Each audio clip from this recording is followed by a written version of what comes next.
Bienvenue à notre méditation quotidienne de la parole de Dieu. En ce 8 mars, les lectures nous parlent de miséricorde et de pardon. Michée annonce que Dieu efface nos péchés, le psaume chante sa tendresse, et Jésus nous révèle le cœur du Père dans la parabole du Fils prodigue.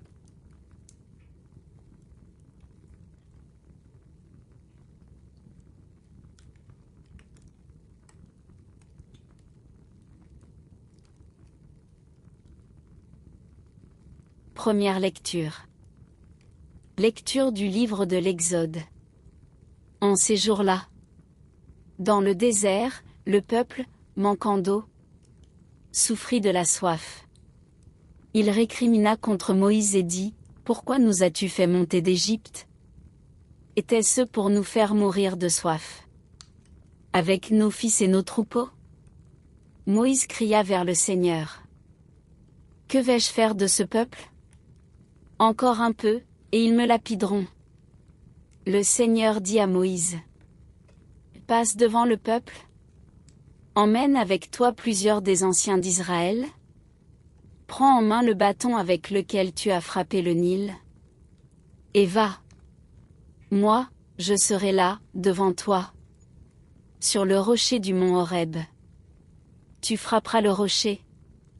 Il en sortira de l'eau. Et le peuple boira. » Et Moïse fit ainsi sous les yeux des anciens d'Israël. Il donna à ce lieu le nom de Massa, c'est-à-dire, épreuve, et Mériba, c'est-à-dire, querelle. Parce que les fils d'Israël avaient cherché querelle au Seigneur. Et parce qu'il l'avait mis à l'épreuve, en disant, « Le Seigneur est-il au milieu de nous? Oui ou non? » Parole du Seigneur.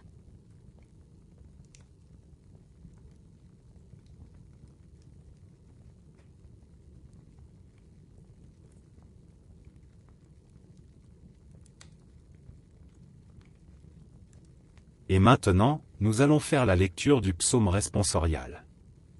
La réponse du psaume sera: Aujourd'hui, ne fermez pas votre cœur, mais écoutez la voix du Seigneur.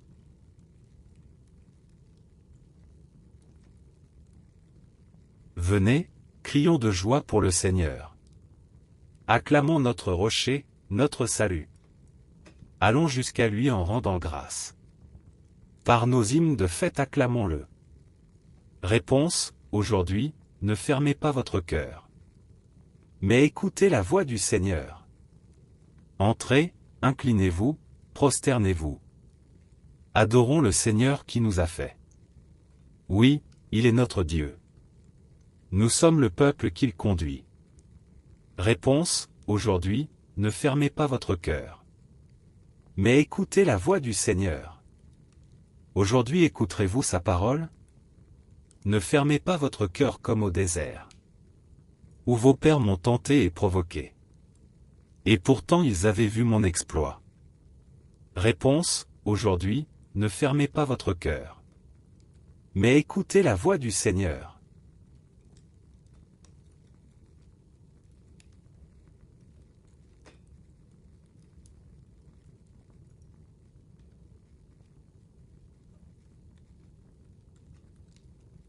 Deuxième lecture. Lecture de la lettre de saint Paul apôtre aux Romains. Frères, nous qui sommes devenus justes par la foi, nous voici en paix avec Dieu par notre Seigneur Jésus-Christ, lui qui nous a donné, par la foi, l'accès à cette grâce, dans laquelle nous sommes établis. Et nous mettons notre fierté dans l'espérance d'avoir part à la gloire de Dieu. Et l'espérance ne déçoit pas, puisque l'amour de Dieu a été répandu dans nos cœurs par l'Esprit Saint qui nous a été donné. Alors que nous n'étions encore capables de rien, le Christ, au temps fixé par Dieu, est mort pour les impies que nous étions. Accepter de mourir pour un homme juste, c'est déjà difficile. Peut-être quelqu'un s'exposerait-il à mourir pour un homme de bien. Or, la preuve que Dieu nous aime, c'est que le Christ est mort pour nous, alors que nous étions encore pécheurs. Parole du Seigneur.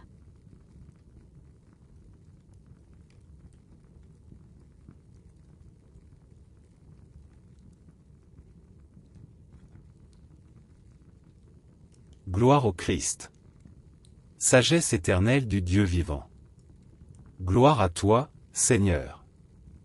Tu es vraiment le Sauveur du monde, Seigneur.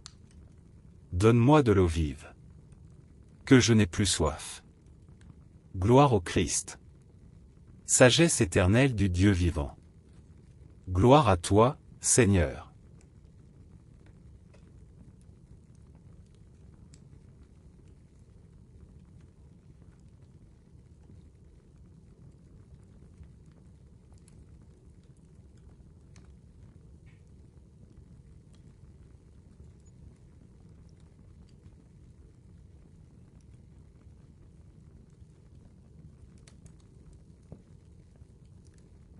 Évangile de Jésus-Christ selon saint Jean.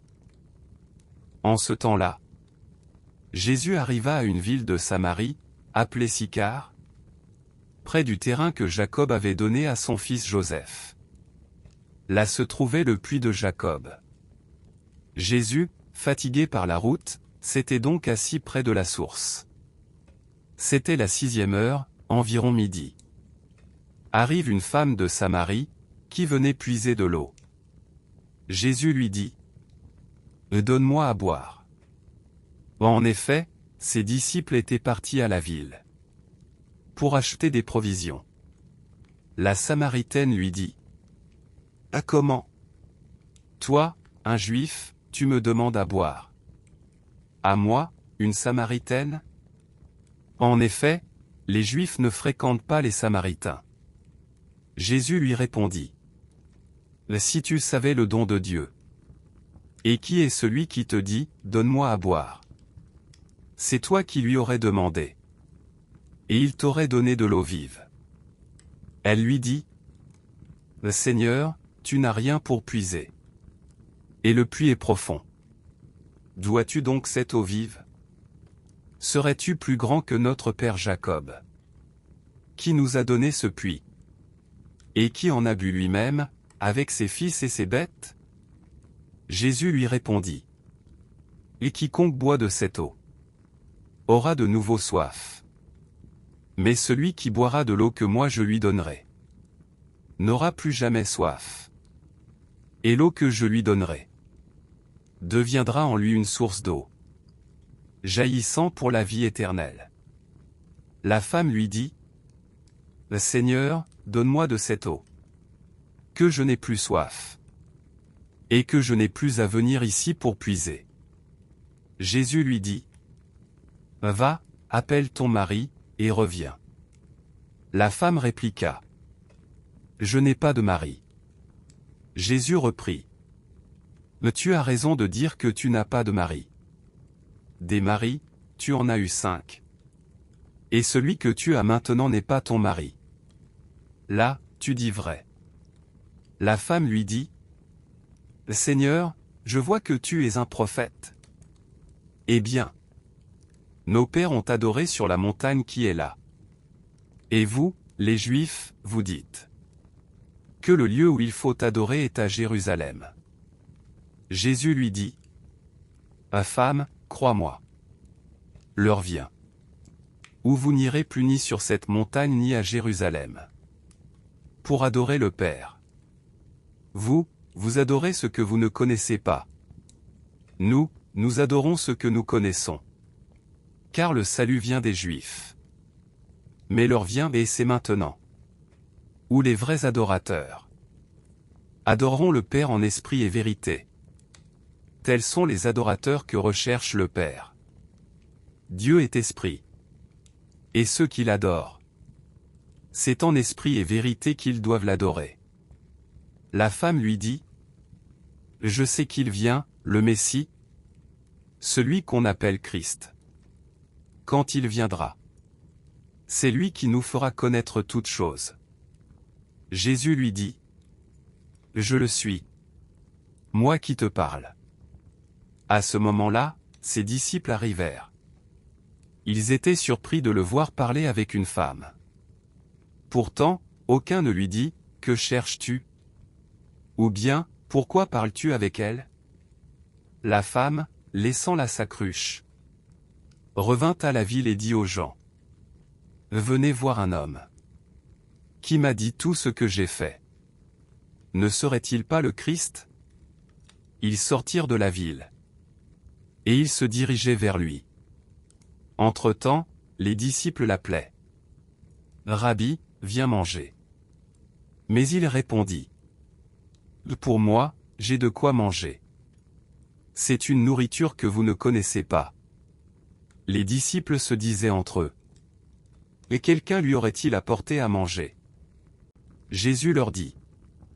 Ma nourriture, c'est de faire la volonté de celui qui m'a envoyé. Et d'accomplir son œuvre. Ne dites-vous pas. Encore 4 mois et ce sera la moisson? Et moi, je vous dis. Levez les yeux. Et regardez les champs déjà dorés pour la moisson. Dès maintenant, le moissonneur reçoit son salaire. Il récolte du fruit pour la vie éternelle. Si bien que le semeur se réjouit en même temps que le moissonneur. Il est bien vrai, le dicton. Et l'un sème, l'autre moissonne. Je vous ai envoyé moissonner. Ce qui ne vous a coûté aucun effort. D'autres ont fait l'effort. Et vous en avez bénéficié. Beaucoup de Samaritains de cette ville crurent en Jésus. À cause de la parole de la femme. Qui rendait ce témoignage. Il m'a dit tout ce que j'ai fait. Lorsqu'ils arrivèrent auprès de lui. Ils l'invitèrent à demeurer chez eux.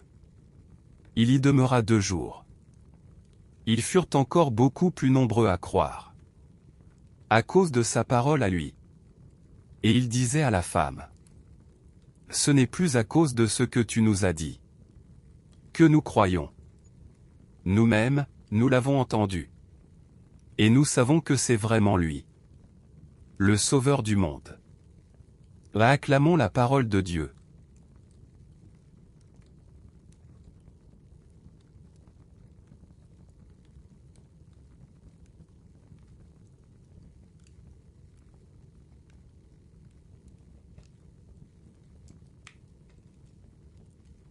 La première lecture nous montre Michée proclamant la miséricorde de Dieu, il ne garde pas rancune, il jette nos péchés au fond de la mer.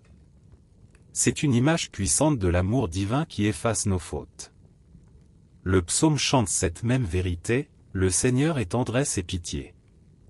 Dieu ne nous traite pas selon nos fautes, mais selon son amour.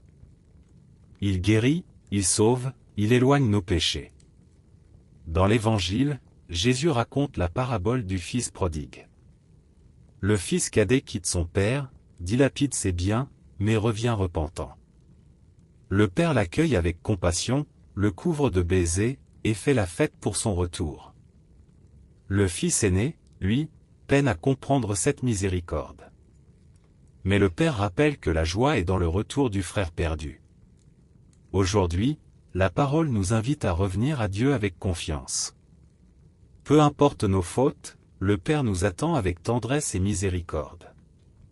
Il nous relève et nous rend la vie.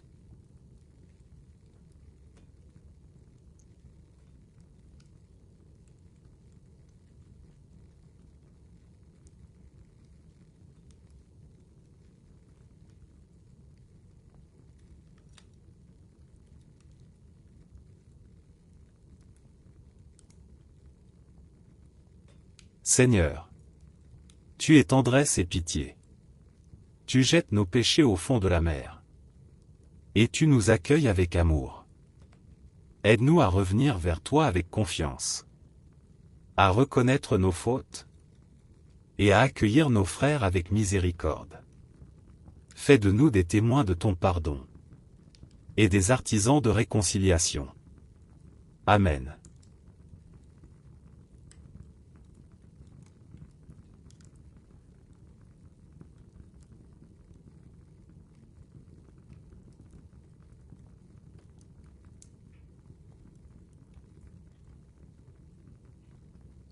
Que le Seigneur vous bénisse et vous garde.